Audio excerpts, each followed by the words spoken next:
स्वागत है आप सभी का हमारे इस mission Chhattisgarh 2025 Chhattisgarh board exam में। और बच्चों मैं पिछले 2-3 दिन से भी इसमें वीडियोस कंटिन्यू नहीं कर पा रहा था कुछ टेक्निकल इशू की वजह से। तो बच्चों इसमें मैं कक्षा 10वीं के विज्ञान के लिए जो सीरीज शुरू किया था छत्तीसगढ़ बोर्ड एग्जाम 2025 के लिए, जिसमें मैं अम्ल, क्षार एवं लवण और ऊष्मा और तापमान, ये 2 इकाई मैं 2 पार्ट जो है मैंने कंप्लीट कर चुका हूँ। अब आज हम एक नया चैप्टर शुरू करने वाले हैं। और बच्चों अगर अभी तक आपने उस दोनों चैप्टर को, जो कि मैं आपको बताया अम्ल क्षार एवं लवण और दूसरा था ऊष्मा और तापमान, अगर ये आपने नहीं देखे होंगे तो जाके देखिए। डिस्क्रिप्शन बॉक्स में प्लेलिस्ट का लिंक है, आप वहां से विजिट कर सकते हैं। आज मैं नया चैप्टर शुरू करने वाला हूं जो कि आपका भौतिकी का चैप्टर है। आपके केमिस्ट्री का चैप्टर एक बचा हुआ है जिसमें तत्वों का आवर्तीकरण वर्गीकरण है, उसको मैं थोड़ा बाद में देखूंगा। आज मैं कुछ नया चैप्टर, एकदम बेहतरीन चैप्टर पढ़ाने वाला हूं, जिसका नाम है, आप देख सकते हैं, मैं आपको दिखाने वाला हूं। ये दिख रहा होगा आपको, क्या दिख रहा है बेटा? इलेक्ट्रिसिटी, जिसके बिना आपका इस अर्थ में अगर मैं कहूं तो कोई अतिशयोक्ति नहीं होगा, जीवन संभव नहीं है या जीवन बहुत कठिन है। तो इलेक्ट्रिसिटी चैप्टर शुरू करते हैं, चलिए। हाँ, यह है आपका अध्याय 6, ठीक है, अध्याय 6 है। उस पाठ का नाम है विद्युत धारा एवं परिपथ, इसको इंग्लिश में बोलते हैं इलेक्ट्रिक करंट एंड सर्किट, ठीक है। आप इस वीडियो को जैसे ही ऑन करेंगे, और स्किप नहीं कीजिएगा वीडियो को, आप एक काम कीजिए, एक नोटबुक निकालिए, पेन निकालिए, पुस्तक निकालिए और बैठ के मस्त आराम से लेक्चर सुनिए, नोट करते जाइए, क्योंकि बहुत इंपॉर्टेंट चीज बताने वाला हूं, आपके डेली लाइफ में काम आएगा।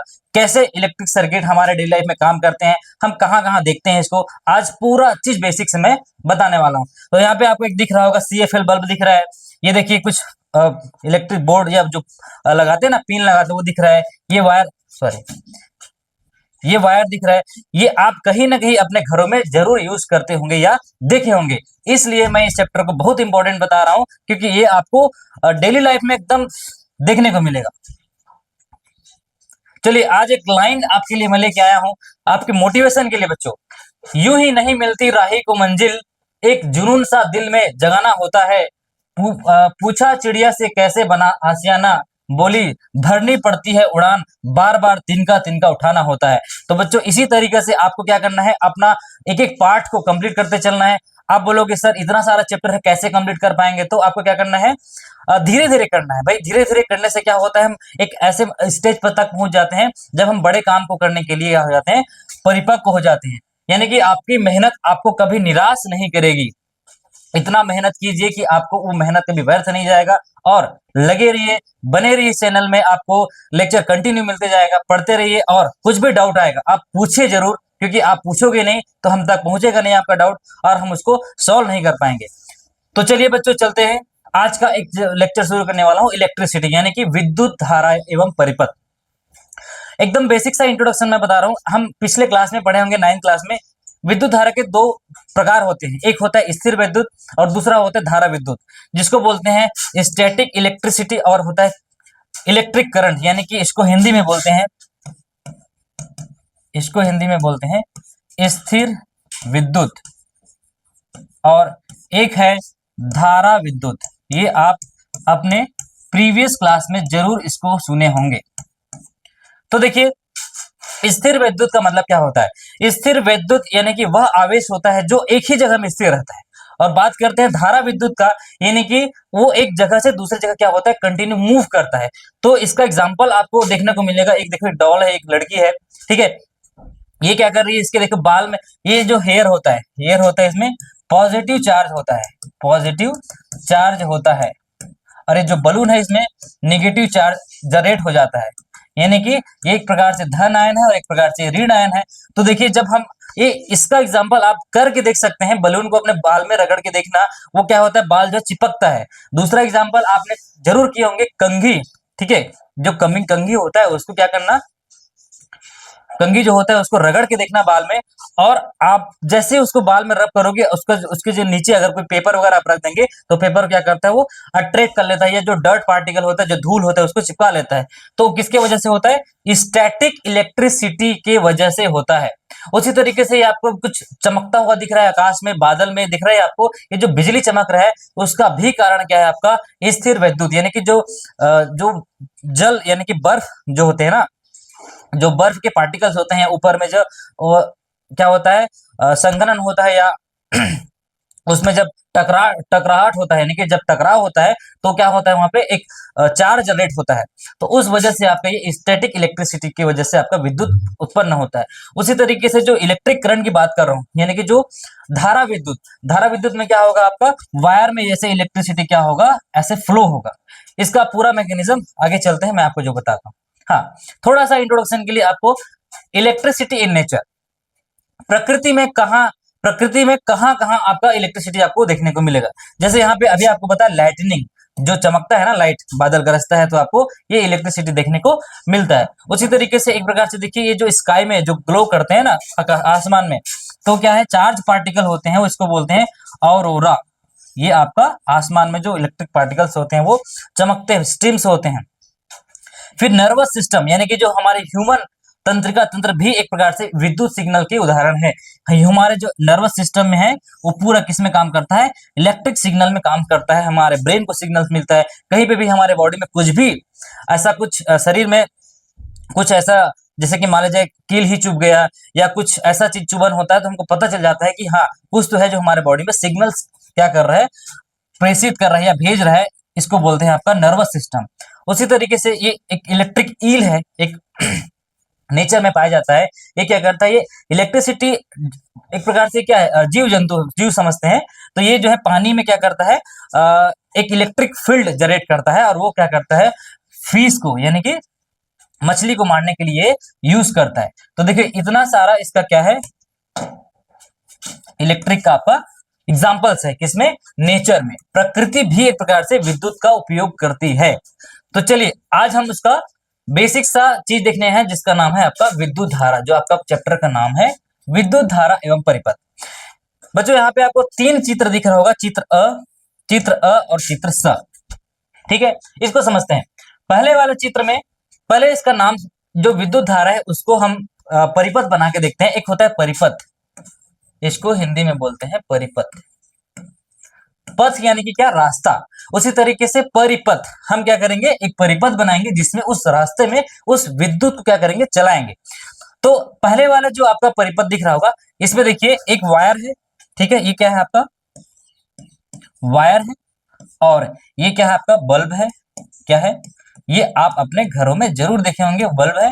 और इसको ये जो क्या है आपका, ये क्या है, ये क्या है आपका, स्रोत है। स्रोत जिसको बोलते हैं, जिससे आपका क्या आने वाला है, वोल्टेज आने वाला है। फॉर एग्जांपल के लिए बैटरी या सेल क्या कहलाता है, विद्युत का स्रोत है। अब मैं क्या किया, इस पूरे परिपथ को इस कील से, क्या है ये, कील है। कील समझते हो, कील का मतलब क्या है, लोहा। जिससे भाई लोहा से हो सकता है, तांबा से हो सकता है। अब ये क्या किया, हमने इस पूरे सर्किट को कंप्लीट किया। एक चित्र हमने ये बनाया। दूसरा हमने क्या किया, इस पूरे सर्किट में जहां पे जो 2 वायर को जोड़ना था, वहां पे हमने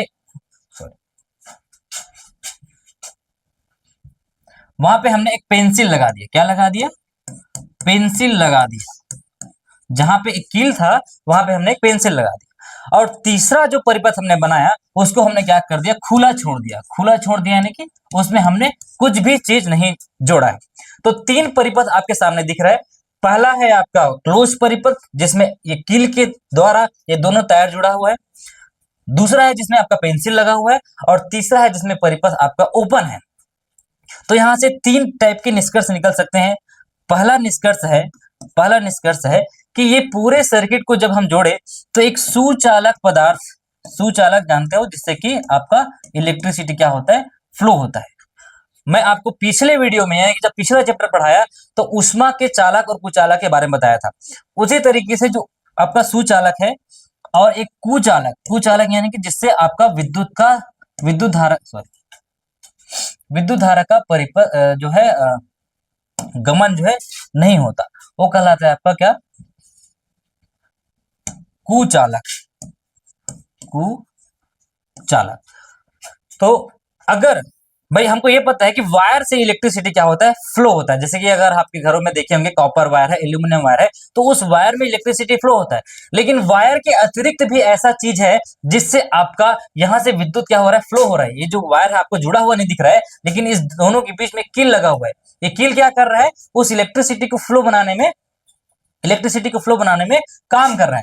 उसी तरीके से अगर हम पेंसिल लगा देते हैं तो पेंसिल से क्या हो रहा है, धारा जो है रुक जा रहा है। क्यों? क्योंकि ये पेंसिल एक ऐसा मटेरियल है जो अपने आप में विद्युत को प्रवाहित होने नहीं दे रहा है। तीसरी जो स्ट्रक्चर है, तीसरी जो संरचना है, उसमें देखिए आपको ये खुला है, यानी कि विद्युत धारा का जो प्रवाह है वहां पे क्या हो रहा है, आपको प्रवाह तो हो रही है लेकिन वो रुक जा रही है। जैसे कि फॉर एग्जाम्पल के लिए, उदाहरण के लिए आपको मैं बताऊं, पानी, ठीक है भाई, पानी या कोई भी पदार्थ के कण होते हैं जो क्या होता है, एक पाइप में प्रवाहित होती है, और उस पाइप में कहीं पे मैं रोक दिया, यानी कि उसको ब्लॉक कर दिया, तो प्रवाह क्या हो जाएगा, रुक जाएगा। लेकिन बिजली या आवेश जिसको हम बोलते हैं, आगे मैं बताऊंगा, बिजली या आवेश या इलेक्ट्रिक करंट कोई पदार्थ नहीं है जो इसका कण क्या होगा, बहेगा, यानी कि वो क्या है, एक प्रकार से अमाउंट आवेश है जो क्या करता है, अगर इस आवेश को मैं यहां से रोक दूं, ठीक है, तो आपको प्रवाहित होते हुए नहीं दिखाई देगा, लेकिन इसमें इसमें क्या होगा, इसका जो बाधा है, यानी कि एक प्रकार से वो बाधित हो जाएगा और रुक जाएगा।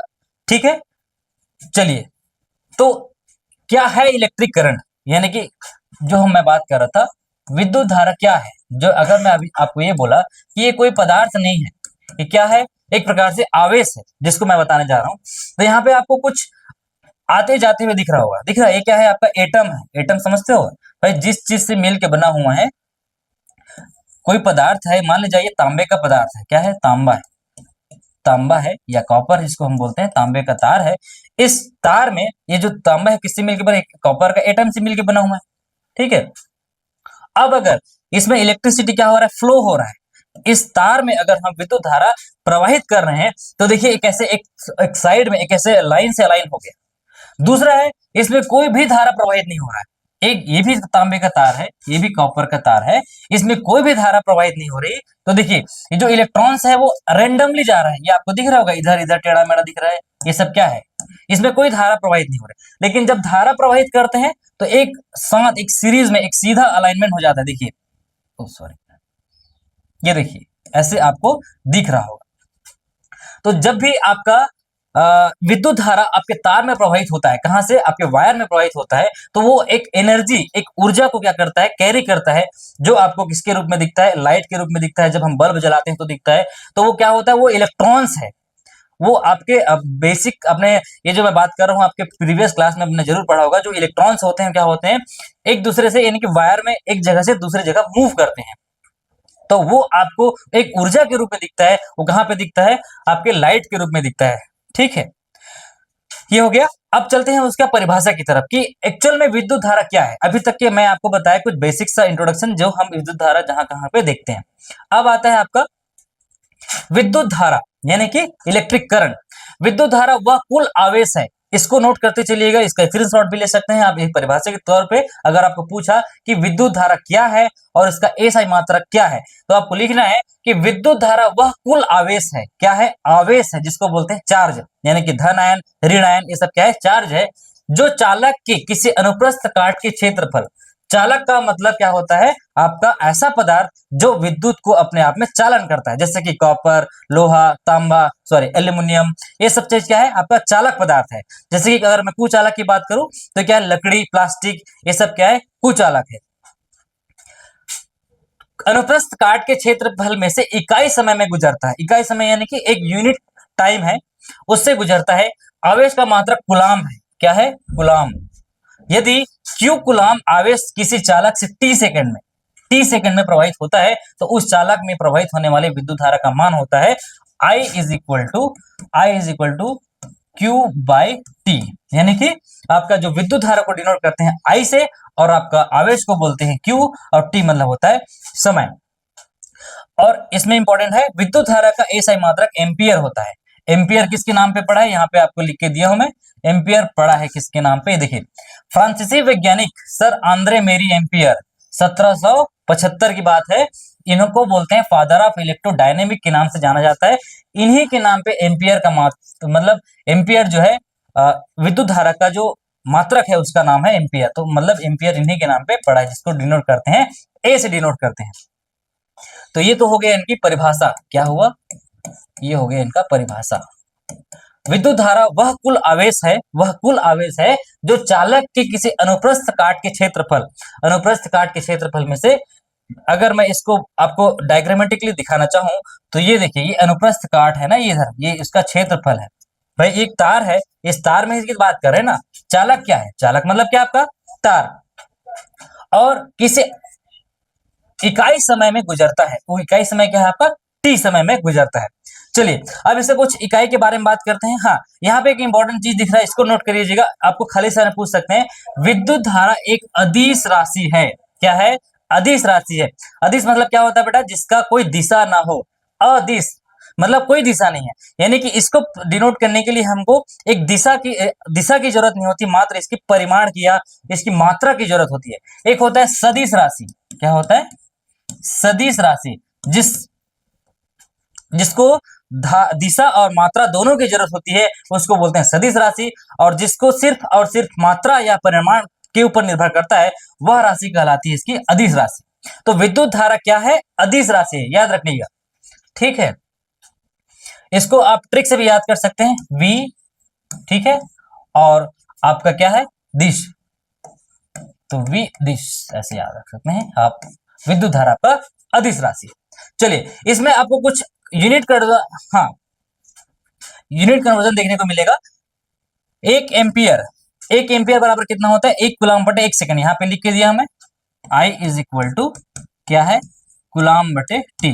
तो इसको बोलते हैं 1 एम्पियर बराबर आपका 1 कूलम्ब/1 सेकंड। ठीक है, कभी कभी इसको हमको एम्पियर बड़ा मात्रक है, जैसे कि किलोग्राम बड़ा मात्रक होता है, उसके नीचे ग्राम होता है, उसके नीचे मिलीग्राम होता है और माइक्रोग्राम होता है। उसी तरीके से एम्पियर की छोटा जो यूनिट होता है, इकाई होता है, उसको बोलते हैं मिली एम्पियर। इसको डिनोट करते हैं MA से। और मिली एम्पियर से भी छोटा होता है माइक्रो एम्पियर, जिसको लिखते हैं म्यू ए। अब इसका देखिए, 1 मिली एम्पियर बराबर कितना होता है? 1/1000। भाई 1 milliampere is equal to होता है 1/1000 एम्पियर। ठीक है, और वैसे ही 1 माइक्रो एम्पियर बराबर क्या हो जाएगा? 1 मतलब 3 4 5 6, छठवां भाग। तो इसको लिखते हैं 10⁻³ और इसको लिखते हैं 10⁻⁶। तो ये हमारा क्या है? जिसको मैं अगर हिंदी में लिख देता हूं, ये है हमारा मिली एम्पियर और ये है हमारा माइक्रो एम्पियर। तो इस तरीके से जो आपका मिली और माइक्रो दो एक इकाई है, जिससे विद्युत धारा को क्या करते हैं? मापते हैं। ठीक है, चलिए। हाँ, अब अगर 1 एम्पियर क्या है डिफाइन करने आपको बोलेंगे, परिभाषा बोलेंगे कि 1 एम्पियर आप किसको बोलेंगे, तो भाई हमको पता है कि जब एक चालक के अनुप्रस्थ काट में से 1 सेकंड में सब चीज क्या हो जाएगी? यूनिट हो जाएगी। 1 सेकंड में अगर 1 कूलम्ब प्रवाहित हो रही है, 1 सेकंड में ये भी एक है और ये भी एक है, तो 1 सेकंड में अगर 1 कूलम्ब प्रवाहित हो रही है, तो उस आवेश को, यानी कि उस चालक में जो प्रवाहित होने वाली विद्युत धारा है, उसको बोलते हैं 1 एम्पियर कहलाती है। 1 एम्पियर। चलिए, हाँ, यहाँ पे आपको कुछ परिपथ दिख रहा है, रास्ता जो आपको बताया था सबसे पहले स्लाइड में, बताया था कि विद्युत धारा के लिए क्या होने चाहिए? विद्युत धारा के लिए क्या होना चाहिए? परिपथ होना चाहिए। भाई बिना परिपथ के तो कोई भी नहीं चल सकता, रास्ता रहेगा तभी ना चलेंगे। तो उसके लिए क्या बनाया गया है? परिपथ बनाया गया है। परिपथ मतलब क्या? देखिए, एक आपको क्या बताया था मैं, एक विद्युत स्रोत है। यहाँ पे आपको दो तरीके के परिपथ दिख रहा होगा, विद्युत स्रोत है। ठीक है, एक स्रोत से क्या लगा? यहाँ पे बटन लगा है, घरों में लगा रहता है ना बटन, बहुत सारे पंखे के बटन, एसी के बटन, सबका बटन लगा रहता है। वैसे ही ये बटन यहाँ पे लगा है, इसको बोलते हैं इंग्लिश में स्विच। इस स्विच से जब जा रहा है, देखिए आपको, तो क्या हो रहा है? आपका लाइट जो है जलते हुए दिखाई दे रहा है, दिख रहा है? जल रहा है, ऐसे आपका जल रहा है। ये इसको बोलते हैं श्रेणी क्रम। क्या बोलते हैं? श्रेणी क्रम। दूसरा आपको सेम परिपथ दिख रहा है, लेकिन ये जो बल्ब है एक दूसरे के ऊपर दिख रहा है, दिख रहा है आपको? ये अगर मैं इसको पहला मानूं तो ये आपका दूसरा है, तो दोनों बल्ब एक दूसरे के ऊपर नीचे दिख रहा है, इसको बोलते हैं समानांतर क्रम। क्या बोलते हैं? मैं यहाँ पे लिख देता हूं, समांतर या समानांतर क्रम। समानांतर क्रम मतलब क्या होता है, पैरेलल, एक के ऊपर एक अगर कोई श्रेणी जुड़ा हो, एक अगर कोई क्रम जुड़ा हुआ है तो ये कहलाता है आपका समानांतर क्रम। और अगर एक ही लाइन में जुड़ा है, देखिए आपको एक ही लाइन में जुड़ा हुआ दिख रहा है तो ये कहलाता है आपका श्रेणी क्रम। तो श्रेणी क्रम और समानांतर क्रम दो प्रकार से क्या है, आपका विद्युत परिपथ है। क्या है, विद्युत परिपथ। इस परिपथ में आपका जो विद्युत धारा जो है प्रवाहित होता है। चलिए, पावर टू द स्टेशन, हाँ ये बहुत इंपॉर्टेंट है। मैं आपको जो बताया था डेली लाइफ में यूज होता है, कहाँ कहाँ यूज होता है, मैं सारा चीज बताऊंगा। तो यहाँ पे कुछ ऐसा डायग्राम दिख रहा है जहां पे आपका विद्युत उत्पादन होता है। तो बच्चों आप पूछेंगे सर ये जो इलेक्ट्रिसिटी है कितनी मात्रा में कहाँ उत्पादन हो रहा है, ये भी आपको जानना जरूरी है। जैसे कि हम जानते हैं कि ये हमारा घर दिख रहा है, हमारे घर तक इलेक्ट्रिसिटी को पहुंचने के लिए कितना पापड़ झेलना पड़ता है, सोचो। मान अगर मैं बात करूं इलेक्ट्रिसिटी उत्पादन का, देखिए यहाँ पे आपको एक पवन चक्की दिख रहा है, ठीक है, एक जियोथर्मल पावर प्लांट है, न्यूक्लियर पावर प्लांट है, फॉसिल फ्यूल यानी कि जीवाश्म ईंधन को जलाते हैं, उसी तरीके से आपका सोलर पैनल लगा हुआ है, फिर आपका जो फैक्ट्रीज होता है वहां से विद्युत उत्पादन होता है। उसी तरीके से अगर मैं बात करूं डैम यानी कि जहां पे बांध होते हैं वहां से विद्युत उत्पादन होता है। फिर जाके वो कहा आपके जो घर तक पहुंचता है, जिससे ट्रेन चलती है, बोला था मैं। एक आगे आपको बताऊंगा अपने घरों में कहां कहां आप इलेक्ट्रिसिटी यूज करते हैं, ये आप भली बात ही जानते हैं कि बिना इलेक्ट्रिसिटी का, बिना विद्युत का कुछ भी संभव नहीं है। यहाँ पे देखिए एक स्काई क्रैपर लगा हुआ है, जो बड़ी बड़ी इमारतें होती है वहां कितनी सारे विद्युत का जो खर्च होता है, यानी कि विद्युत बहुत ज्यादा मात्रा में खर्च होता है। तो इस तरीके से आपका विद्युत का उत्पादन हमारे लाइफ के लिए, हमारे डेली लाइफ के लिए जो यूज करते हैं वो कहाँ कहाँ पे उत्पादन होता है, उसको बोलते हैं स्टेशन।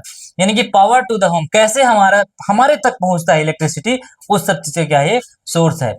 यहाँ पे देखिए आपका घर का डायग्राम बनाया हूं मैं, यहाँ पे देखिए कैसे हम यूज करते हैं।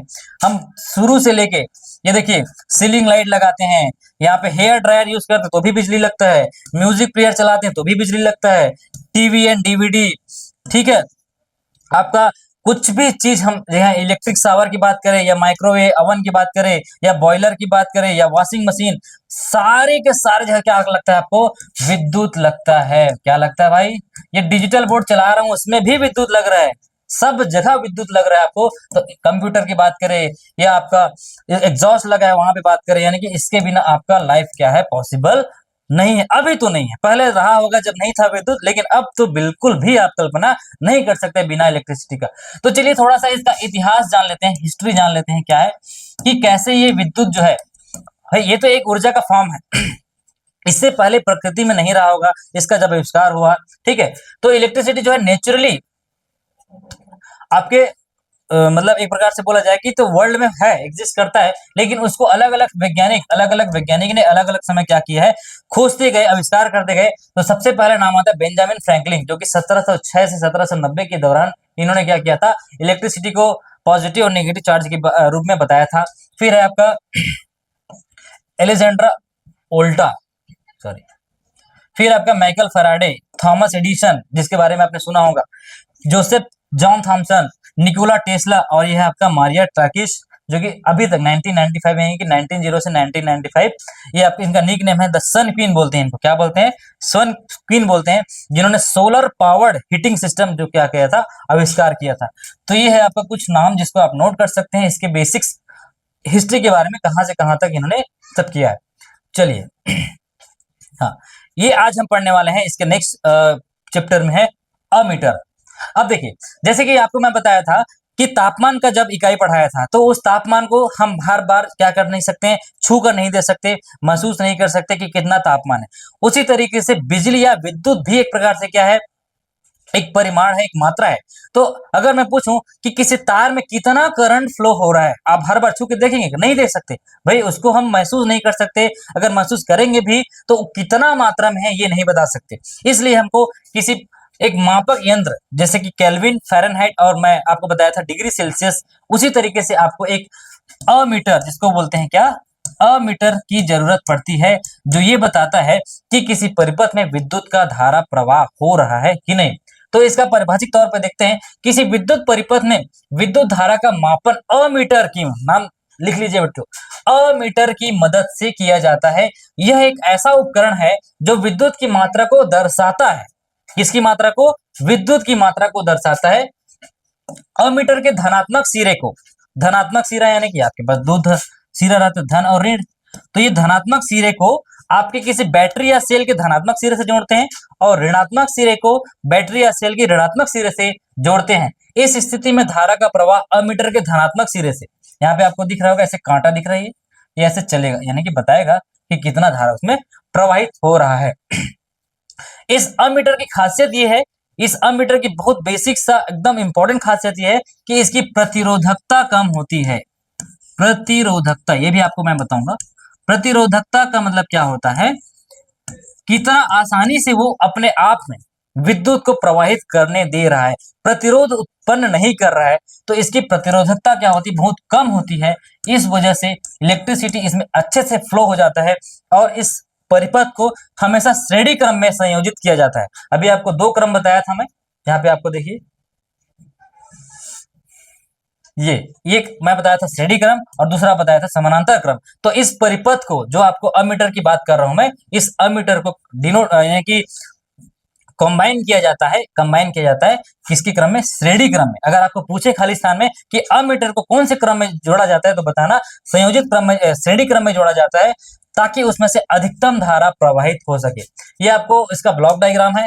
देखिए यहाँ पे एक बैटरी लगा हुआ है, इस बैटरी के धनात्मक सिरे को हम धनात्मक सिरे से जोड़ दिए और इस बैटरी के ऋणात्मक सिरे को हम कहा जोड़ दिए, इस ऋणात्मक सिरे से जोड़ दिए। और ये अमीटर में जब ये बैटरी से करंट फ्लो होगा तो ये बताएगा कि कितना करंट फ्लो हो रहा है उस परिपथ में। एक प्रतिरोधक भी लगा रहता है इसमें, ठीक है, जिसको बोलते हैं, आगे मैं इसका चिन्ह बताऊंगा, आपके बुक में ये दिया हुआ है और ये परीक्षा में आता जरूर है। तो ये परिपथ में श्रेणी क्रम में, ध्यान दीजिएगा, एकदम इंपॉर्टेंट है, इसको पूछ सकते हैं आपको कि आपका अमीटर कौन से क्रम में जुड़ा होता है। चलिए, हाँ, ये आपको जो बता रहा था, ये आपको स्विच दिख रहा है, ठीक है, ये आपका बैटरी है, ये आपका बल्ब है, ये एक बैटरी का डायग्राम है। बैटरी का मतलब जैसे कि हमने बचपन में जब हम खेलते थे एक सेल या बैटरी यूज करते थे ना गाड़ी में, हाँ, तो वही बैटरी की मैं बात कर रहा हूँ। इसमें देखिए एक पॉजिटिव टर्मिनल होता है जिसको धनात्मक सिरा बोलते हैं और निगेटिव टर्मिनल जिसको बोलते हैं ऋणात्मक सिरा बोलते हैं। अभी तक के हमने विद्युत का बहुत सारे चीज यूज किए हुए हैं, बस उसको आपको हमको जानना है, समझना है कि वो काम कैसे करता है, और वही चीज मैं आपको यहाँ बताने वाला हूँ कि वो काम कैसे करता है। चलिए, यहाँ पे आपको कुछ टावर दिख रहा होगा, ठीक है, तो इसका इसका जो ये डायग्राम है वो क्या है मैं आपको बता रहा हूं। The world tallest electricity pylon in China, ये क्या है, 370 मीटर, 370 मीटर एक क्या है, पोल है, खंभा है, यानी कि दुनिया का सबसे ऊंचा खंभा कहाँ पे स्थित है, चाइना में स्थित है, और इसका ऊंचाई है 370 मीटर। तो जैसे हमारे गांव में, हमारे घरों में जब इलेक्ट्रिसिटी क्या होता है, आता है नहीं भाई, पावर स्टेशन से लाते हैं तो वहां पे हम खंभा गड़ाते हैं, पोल गड़ाते हैं। तो उसी तरीके सबसे ऊंचा खंभा अगर पूरा दुनिया की बात किया जाए तो 370 मीटर, देखिए चाइना में जो स्थित है। ये आपको जनरल नॉलेज के लिए मैं यहाँ पे आपके लिए रखा हूं। चलिए, ये तो हो गया पूरी बातें इलेक्ट्रिसिटी के इंट्रोडक्शन के बारे में। अब हम थोड़ा सा आगे चलते हैं, कुछ और जानते हैं। तो वो आता है विद्युत परिपथ के घटक, जैसे कि उष्मा, ताप, अम्ल, क्षार, लवण जब हम पढ़ते गए तो उसमें धीरे धीरे धीरे जानते गए। उसी तरीके से विद्युत धारा वाले पार्ट में भी आपको जानना है कि कैसे किसी चीज को हम क्या करते हैं, दर्शाते हैं। बात करता हूं मैं सेल का। तो सेल क्या है, एक विद्युत स्रोत है। सेल ये आपको दिख रहा होगा, घड़ी में लगाते हैं भाई घरों में, ठीक है। अब इसका जो चिन्ह है, चिन्ह कैसे रहेगा, देखिए एक आपका ऐसे लाइन रहेगा और ये रहेगा धन और ये ऋण। इसको नोट करते चलिए, बहुत इंपॉर्टेंट है, ये चिन्ह पूछते हैं आपको एग्जाम में। दूसरा है बैटरी। बैटरी कैसा रहता है, देखिए बैटरी का रहता है ये धन है, ठीक है, फिर थोड़ा सा आपको छोटा छोटा लाइन दिख रहा होगा, फिर ये ऋण। तो दोनों में अंतर देखिए, सेल में आपका एक धन एक ऋण, बीच में कुछ भी लाइन नहीं है। बैटरी में बहुत सारा क्या आ गया, लाइन आ गया। तो ये आपका चिन्ह है, बैटरी का है और ये सेल का। फिर आता है संयोजित तार। तार तो जानते हो ना भाई, तार क्या है, जिससे आपका इलेक्ट्रिसिटी फ्लो होगा। ये कैसे रहेगा, ऐसे रहेगा, एक बिंदु से दूसरे बिंदु तक ऐसे लाइन खींचना। प्रतिरोध, प्रतिरोध क्या है, जो इलेक्ट्रिसिटी को रोकता है, यानी कि जाने नहीं देता। तो देखिए कैसे रोकेगा, ऐसे रोकेगा, ये इसका चिन्ह है। फिर संधि तार। संधि तार मतलब क्या, जोड़ना है। अब मान लीजिए मेरे घर में वायर है, उसको क्या कर दिया, चूहा काट दिया, अब मेरे को जोड़ना है, तो उसको क्या बोलते हैं, संधि तार। अब उस संधि तार को ऐसे डिनोट करते हैं, ये देखो टी टाइप, ये है, ये और ये, ऐसे आपको संधि दिखाना है। परिवर्ती प्रतिरोध। परिवर्ती प्रतिरोध यानी कि उसको, प्रतिरोध को ऐसे हम ऐसा डिनोट करते हैं, या तो ऐसे कर सकते हैं या ऐसे, ठीक है ये। फिर आता है कुछ विद्युत बल्ब। विद्युत बल्ब जहां पे इस टाइप के साइन आपको दिखेंगे, देखियो भाई ऐसा गया है, ऐसे आया है, ये आपका क्या है, विद्युत बल्ब। अमीटर की बात करते हैं तो अमीटर को हम ऐसे लिखते हैं, ए धन और ऋण, ठीक है। अमीटर मतलब ए से डिनोट करते हैं तो आपको जान जाएंगे। फिर आता है स्विच चालू। स्विच चालू मतलब क्या, देखिए यहाँ पे आपको ऐसे दिया है, स्विच जो है ये बटन चालू है तो ये। फिर आता है वोल्ट मीटर। अमीटर की तरह क्या होता है, वोल्टेज मापने के लिए जो यूनिट होती है, जो मेजरमेंट जो डिवाइस है उसको बोलते हैं वोल्ट मीटर, इसको वी से डिनोट करते हैं। और ये स्विच बंद, स्विच बंद मतलब क्या होगा, यहाँ पे आपको जो ये जो बिंदु था वो नहीं रहेगा। और ये फ्यूज, फ्यूज ऐसा रहता है, देखिए उल्टा चश्मा रख दीजिए, आपका फ्यूज बन जाएगा, ठीक है। ये आप अपने कॉपी में नोट कीजिए, साइन से। कुछ और साइन मैंने आपके लिए लाया है, ये तो बता दिया सेल, ये भी बता दिया बैटरी, ये कनेक्टिंग वायर बता दिया, ठीक है। फिर कुछ ज्वाइंट, ये जो ज्वाइंट बताया ये भी है। वायर क्रॉसिंग विदाउट कॉन्टेक्ट, अगर कोई वायर आपका क्रॉस हो रहा है विदाउट कॉन्टेक्ट तो इस तरीके साइन लगाना है। रेजिस्टेंस या रजिस्टर, और ये हो गया आपका वेरिएबल रेजिस्टेंस, ये भी आपको बता दिया मैं। Switch, switch board, electric bulb, तो ये सारा चीज वही है जो मैं पिछले स्लाइड में बताया, ठीक है। चलिए अब दूसरा, ये तो हो गया आपका विद्युत परिपथ के कुछ घटक। चलिए अब हम चलते हैं विद्युत विभव एवं विभवांतर, ठीक है।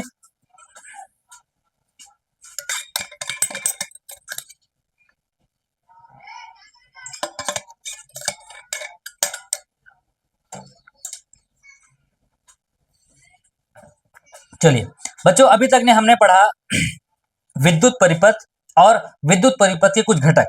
अब हम देखेंगे विद्युत विभव एवं विभवांतर, सॉरी, विद्युत विभव एवं विभवांतर।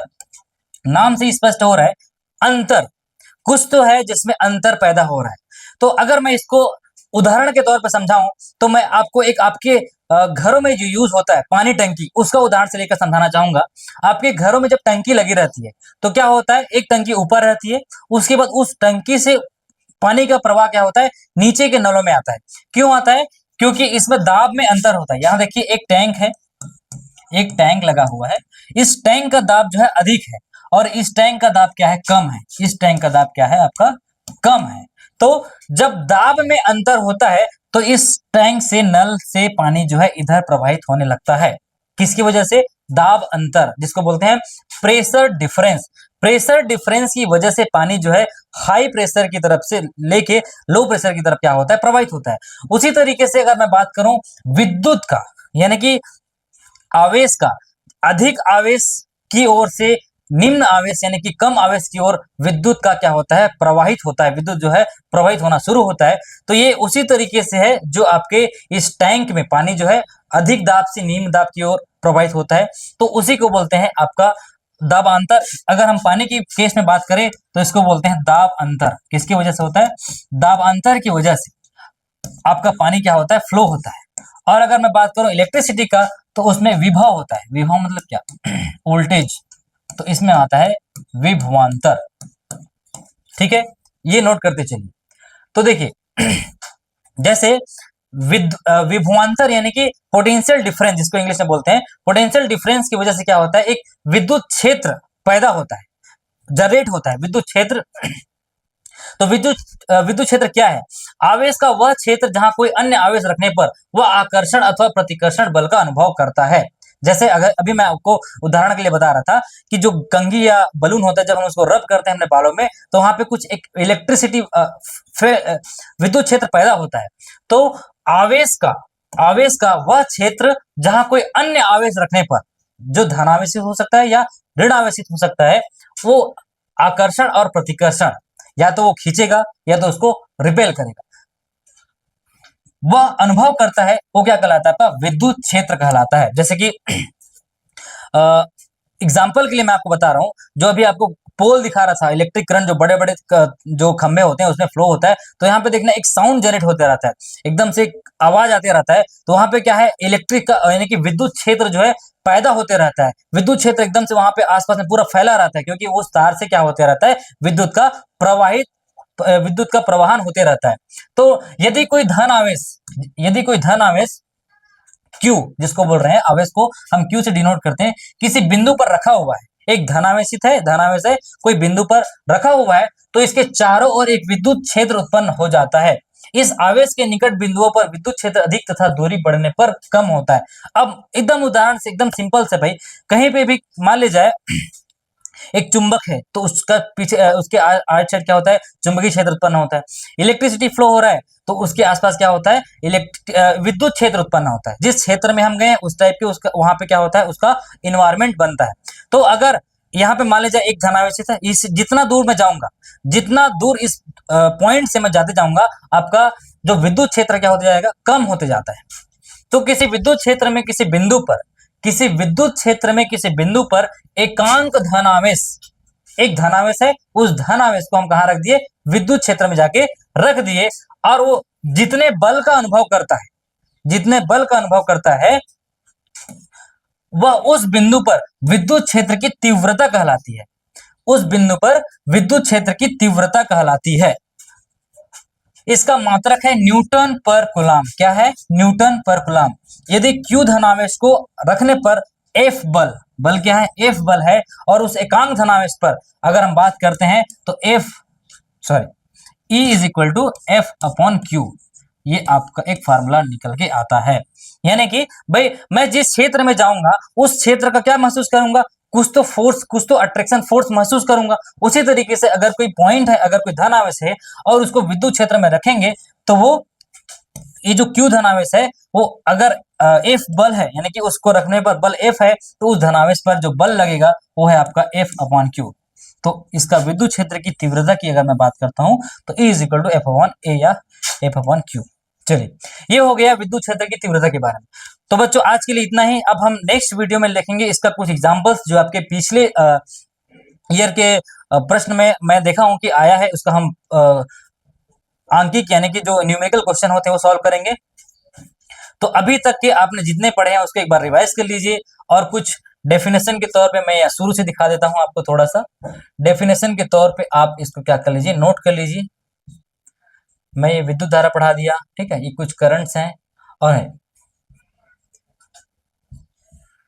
हाँ, तो एक मिनट में इसको इरेज कर देता हूं।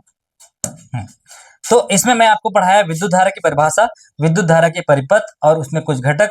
अब इसने इतने में भी अगर आपको कुछ डाउट होगा तो कमेंट करिए, मैं आगे नेक्स्ट इसमें जो विद्युत धारा के विभवांतर में कुछ क्वेश्चन है उसको कराऊंगा।